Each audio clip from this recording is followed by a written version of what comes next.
Hello, everyone. Today we are going back to the early mid-19th century in England. Celestina Elizabeth Christmas was born on 1 July 1827, and she was the fourth child in a family engaged in the trade of silversmithing. The family lived in the northern reaches of London, in an area known at the time as Finsbury, close to the more established borough of Islington. Her parents, William and Elizabeth Christmas, placed importance on education and made certain that their children were raised with the skills and discipline expected of a respectable household. Celestina, in particular, showed a strong aptitude for music. She trained as a pianist, later working as a piano teacher, and was occasionally engaged to perform at St. Martin's Hall in Covent Garden through connections with John Huller's School of Music.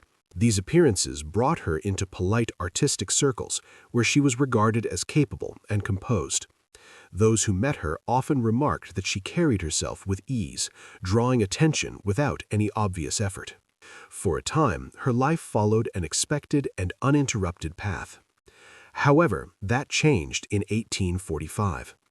At the age of 17, Celestina became pregnant. On 20 December of that year, she gave birth to a daughter, whom she also named Celestina. The child was born outside of marriage, and in Victorian society, such circumstances carried serious social consequences. Remaining publicly respectable meant that the situation had to be addressed quickly. Celestina was unable to raise the child herself. After consideration, it was decided that the girl would be placed with Mrs. Julia Harrington, a woman known for taking in illegitimate children in exchange for payment. Although the arrangement removed the child from daily life, some limited contact was maintained. With the matter settled, the family avoided public scandal, and over the following years, life resumed its ordinary rhythm. In 1854, Carl Summer, a Prussian-born silversmith working in London, met. Skilled craftsmen were in high demand during this period, particularly among affluent clients, and the match appeared stable. That summer, they married at St. Mary's Church in Islington and established their home at 18 Linton Street. At first, the marriage appeared settled. Celestina and Carl Summer continued their work, maintained their engagements, and moved comfortably within polite society. Their household at 18 Linton Street functioned without incident, and nothing outward suggested disruption. After a while, however, things abruptly changed. On Thursday, 14 February 1856, Celestina made an unplanned journey to Hackney, a distance of roughly 3 miles. Her destination was 4 Peter Street, the home of Mrs. Julia Harrington, the woman who had cared for her daughter since infancy. The door was answered by one of Mrs. Harrington's daughters. Celestina stated plainly that she had come to take the child back and that she intended to place her in service. The reason she gave was financial. She explained that she could no longer afford the 10 shillings a month required for the girl's upkeep. She added that the child was now old enough to work and that she would be able to secure her a respectable position. With that, Celestina took her daughter and returned to Linton Street. The Summers employed a single servant, Miss Rachel Mont, a 16-year-old maid. Rachel was known to be diligent and dependable. Her upbringing had been difficult, and she was accustomed to responsibility, carrying out her duties with care. On the evening of Saturday, 16 February, Rachel had dozed off in the kitchen when Mrs. Summer woke her and instructed her to retire for the night. She obeyed, but shortly afterward, she heard her mistress leave the house, an unusual occurrence, as Mrs. Summer rarely went out late. Rachel found herself unable to sleep. She later heard her mistress return, followed by a disturbance loud enough to draw her attention. Rachel remained in her room. The noise eventually stopped. Mrs. Summer then called from the passage, asking if Rachel was in bed. Receiving no reply, she entered the room, shone a light on the maid's face, and touched her to confirm she was asleep. The following morning, Rachel rose early to an unusually quiet house. Drawn by unease, she went downstairs toward the cellar. There, she found Celestina's 10-year-old daughter lying lifeless on the cellar floor. Rachel remained still for a brief moment. Then, collecting herself, she left the cellar and returned upstairs to the kitchen. It was Sunday, and she was expecting a visit from her older sister, Rebecca, who also worked in service. When Mrs. Summer came downstairs, Rachel greeted her in her usual manner and gave no indication of what she had discovered. Rather than speak of the cellar, she chose a safer course. She reminded Mrs. Summer that her sister was expected to call that day. The household carried on as normal until there was a knock at the door. Mrs. Summer hurried to answer it and called out to the maid that it was her sister. She then instructed Rachel not to ask Rebecca to go downstairs. The two sisters met in the front passage. In a low voice, Rachel told Rebecca what she had heard the previous evening and what she had seen in the cellar that morning. Rebecca did not believe her at first, but Rachel insisted that what she was saying was true. Rebecca soon returned to her place of employment at Harbor Dasher House. There, she repeated her sister's account to her mistress. The story was met with disbelief at first, but its seriousness quickly became apparent. The decision was made to inform the authorities. At approximately 4:30 p.m., a constable was contacted. According to the account later given, the report and subsequent actions were recorded under the date of Friday, the 15th of February. Police officers arrived at 18 Linton Street, Islington, Isle, and immediately searched the house. In the cellar, they located the body of a young girl. Her throat had been cut. During the search, officers also discovered a black gown, marked with spots of blood, which had been washed and concealed beneath a bed. Suspicion quickly settled on Celestina Summer and her husband. Both were arrested on a charge of murder and taken into custody by Inspector Edward Hutton and Sergeant Edwin Townsend, who escorted the couple to Houghton Police Station for questioning. 2 hearings followed before Magistrate William Corey at Clerkenwell Police Court. During these proceedings, the dead child was formally identified as the daughter of Mrs. Celestina Summer. Police advanced a theory that the killing had been carried out to prevent shame from falling upon Mrs. Summer and her husband. That theory was then narrowed. It was established that Carl Summer had been out of the house on the evening of the murder, and further that he had never met his wife's illegitimate child. Attention shifted fully to Celestina. The key witness was the maid, Miss Rachel Mont. She testified that she had seen the girl on Friday, 15 February, and again the following day when she heard her speaking with Mrs. Summer. From her room, Rachel overheard a conversation in the kitchen in which the child was told to go down to the cellar. The girl hesitated. Her mother asked if she was afraid. The child replied that she was not, but that it was a strange place and that she had not been there before. Rachel stated that she then heard the girl cry out that someone wanted to cut her throat. Mrs. Summer responded by saying, "Suppose I was to cut it." The child replied that her mother meant to kill her and shouted murder several times. She cried that the devil would take her, that she was being killed, and that she was dying. Rachel described hearing a dreadful sound like heavy breathing, followed by Mrs. Summer saying, "Hush." According to Rachel, Mrs. Summer then went into the kitchen and walked up and down briefly. The child was never heard again. Rachel added that Mr. Summer did not return until 1 o'clock, and she was certain of this because she was unable to sleep afterward. Medical evidence was given by Divisional Surgeon George Coward, who stated that the wounds were severe and the direct cause of death. He confirmed they could only have been inflicted by another person and could not have been self-inflicted. The jury found Celestina complicit in her daughter's death, and the magistrate ordered that she be committed for trial at the Old Bailey. After the inquest, as Rachel and her sister set out for home, a hostile crowd began to gather behind them. Following the conclusion of the inquest, Rachel Mont and her sister Rebecca left together. As they made their way toward Arlington streets, an agitated crowd began to form behind them. The sisters were quickly pursued, their involvement in the case having drawn public attention. Police Officer Townend and Sergeant George Beckley intervened and moved the girls away from the crowd. To avoid further confrontation, the officers escorted them through the rear entrance of the Ride and Arms public house. Despite this effort, the crowd continued to follow. Near a bridge, the officers were forced to turn and face the group directly. The situation was resolved when 2 passers-by stepped in to assist. With their help, Rachel and Rebecca were escorted away from the area and guided home along separate routes, bringing the immediate disturbance to an end. Attention then returned to the courts. Celestina Summer appeared twice before the Central Criminal Court at the Old Bailey. During the first appearance, the only evidence presented came from Constable Horne, who testified that he had accompanied the accused to prison.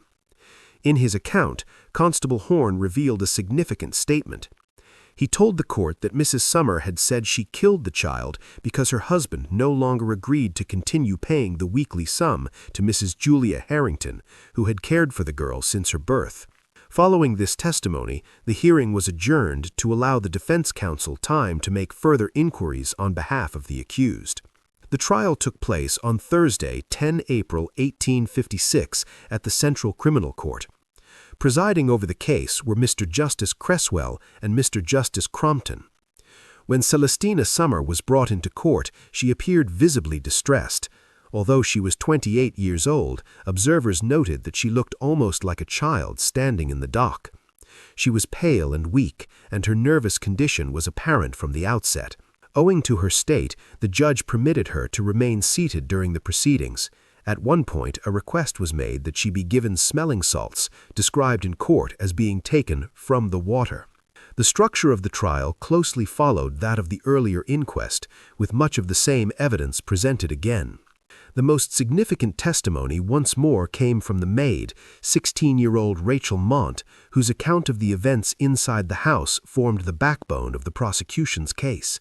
Her statements were supported by medical evidence from Divisional Surgeon George Coward, who again described the nature of the child's injuries and confirmed that they were fatal and inflicted by another person.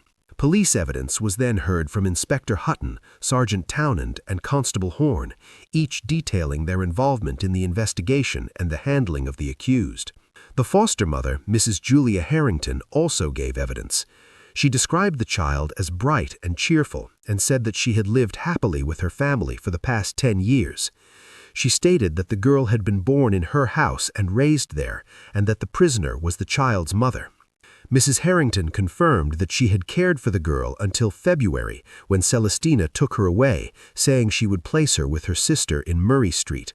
She gave the child's name as Celestina Christmas, aged 10 and a half, and said that the mother had supported her financially in varying amounts, the most recent being £0.50 per week. She added that she had received no support from anyone else and did not know the identity of the child's father. The prosecution then introduced a further witness, whose account tightened the timeline of events. Mr. Charles Grober, a resident of 16 Murray Street, testified that he had seen the lifeless body of the child at 18 Linton Street on the Monday following her death. He also stated that the last time he had seen the girl alive was on the evening of Saturday, 16 February. Mr. Grober explained that on that evening, Mrs. Summer had brought the child to his residence. She told him that she had secured a position for the girl with a greengrocer and that she was about to take her there. He said that he was not convinced by this explanation. After Mrs. Summer left, he decided to follow her discreetly. What he observed was simple and direct. Instead of proceeding toward the location she had described, Mrs. Summer returned straight to her home at 18 Linton Street. This observation, placed alongside the other evidence, reinforced the sequence already presented to the court. As these testimonies accumulated, a consistent picture emerged.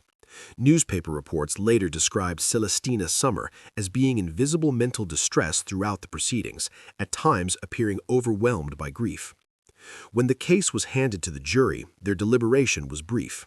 After 15 minutes, they returned with a verdict of guilty of the willful murder of her daughter. At the announcement of the decision, Celestina Summer collapsed forward, slumping almost to the floor. The courtroom fell silent as Mr. Justice Crompton placed the black cap upon his head. He then pronounced the sentence. Celestina Summer was condemned to death by hanging. Despite the severity of the crime and the verdict that followed, Celestina Summer did not stand entirely without support. In the days after her conviction, attention shifted toward a single question: whether she had been insane at the time of the killing. This issue was not raised as a formal defense during the trial. Her counsel did not plead insanity, and the jury's decision was reached without considering it as a legal argument. Nonetheless, the subject quickly entered public discussion. The case unfolded during a period of active debate in Britain over how insanity should be defined and applied in criminal law. Lawyers and medical professionals were divided on the matter, and there was no universally accepted standard for determining when mental illness should excuse or mitigate criminal responsibility. Courts were often left to navigate uncertainty, relying on inconsistent interpretations and expert opinion. Reference was frequently made to the McNaughton Rules, introduced in 1843, which were intended to bring clarity to the question of criminal insanity. Even so, those rules remained controversial, and their application was far from settled. In Celestina Summer's case, many argued against any claim of insanity. The crime was viewed by some as deliberate and carefully executed. That perception, that the act involved planning rather than impulse, was used to challenge the idea that she had been mentally unsound. As a result, the debate surrounding her mental state developed alongside the case, but it did not alter the outcome. The verdict remained intact, and the discussion existed as a broader public argument rather than a legal reversal. Following the conviction and sentence, efforts were made on Celestina's behalf to prevent the execution from being carried out. Central to those efforts was Mr. Alfred Diamond, the secretary of the Society for the Abolition of Capital Punishment, who took an active role in supporting her case. Through the appropriate legal channel, Celestina's solicitor, Mr. Charles Octavius Humph, prepared and submitted an appeal. This appeal was directed to the Home Secretary, Sir George Grey, whose office held the authority to intervene in capital cases. After reviewing the submission, Sir George Grey chose to act. The death sentence was first commuted to transportation, removing the immediate prospect of execution. This decision was later amended, and the punishment was reduced further to penal servitude for life. As a result, Celestina Summer would not hang for her crime. The timing of the reprieve was significant. It was on the very day scheduled for her execution that Celestina was informed that her sentence had been commuted. At that point, she had been spared, though the formal documentation confirming the decision did not arrive until the following day. The absence of any public explanation accompanying the commutation ensured that the decision itself became a point of focus. While the legal process had run its course, the manner in which the sentence was altered would soon provoke further attention and debate beyond the courtroom. The commutation of Celestina Summer's sentence did not bring the case to a close. Instead, it triggered widespread criticism. The central issue was not the decision itself, but the absence of any public explanation for why Sir George Grey had chosen to intervene. As questions mounted, various sections of society began demanding clarity. The matter soon reached the political sphere. Earl Granville, a senior figure at the time, confirmed that the Home Secretary had recorded his reasons for commuting the sentence in a letter, which was standard practice. However, he also made clear that the contents of that letter would not be made public. This lack of transparency intensified debate. Many believed that Celestina's sentence had been reduced solely because she was a woman. Others viewed the commutation as a failure of justice, arguing that the punishment no longer reflected the severity of the crime.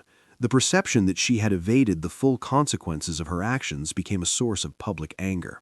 Criticism spread quickly. What began as a domestic controversy soon extended beyond Britain. The case became a focal point in broader discussions about crime, the death penalty, insanity, and the treatment of female offenders. Parliamentary debates and select committees referenced the case directly, while newspapers published repeated commentary questioning whether courts showed leniency toward women. The international press followed closely, devoting considerable attention to the outcome. Through this process, Celestina Summer was transformed from a local murder suspect into a figure both renowned and reviled worldwide. Following the commutation of her sentence, Celestina Summer entered the British penal system and began a sequence of institutional transfers that would continue for the remainder of her life. She was first confined at Newgate Prison. While there, she shared a cell with other convicted murderers, including Elizabeth Ann Harris and Mary Alice Sayo. The conditions were severe, and her confinement marked the beginning of a noticeable decline. From Newgate, she was transferred to Millbank Prison. After a period there, she was moved again, this time to Brixton Women's Prison, which had been established to house female offenders serving long sentences. Each transfer placed her within a more controlled environment, but her condition continued to worsen. During this time, reports noted a rapid deterioration in her physical health. Alongside this decline, her mental state also deteriorated. The progression was steady and apparent, and concerns about her stability increased as her confinement continued. As her condition worsened, it was determined that she could no longer be managed within the standard prison system. She was subsequently transferred to Fisherton House Lunatic Asylum, a facility used to house prisoners whose mental health had severely declined. There, she remained under institutional care. Her movements through the penal system came to an end, and responsibility for her confinement shifted fully from the prison authorities to medical supervision within the asylum. Celestina Summer remained confined at Fisherton House Lunatic Asylum until the end of her life. Her condition continued to decline, and she never returned to the penal system. She died at the age of 31 on 11 April 1859. A post-mortem examination was carried out, which revealed signs consistent with a stroke, possibly linked to brain damage. No further legal proceedings followed, and her death brought the case to a formal close. Even after her passing, debate persisted. Some continued to argue that she had escaped justice through commutation, while others believed her mental state had never been properly understood. These questions were never resolved, and no official reassessment of the case was made. Celestina Summer was buried on 16 April 1859 in the new municipal cemetery at Fisherton. Her grave was marked with a stone plaque. Over time, the site was lost, and today there are no visible indications of where she was laid to rest. With her burial, the record ends. What remains is a case that moved from private tragedy to public controversy, passing through courts, prisons, and political debate before quietly concluding within institutional walls. Thank you so much for listening. If you have any thoughts or comments on this case, you're welcome to share them below. And I hope to see you again in the next case.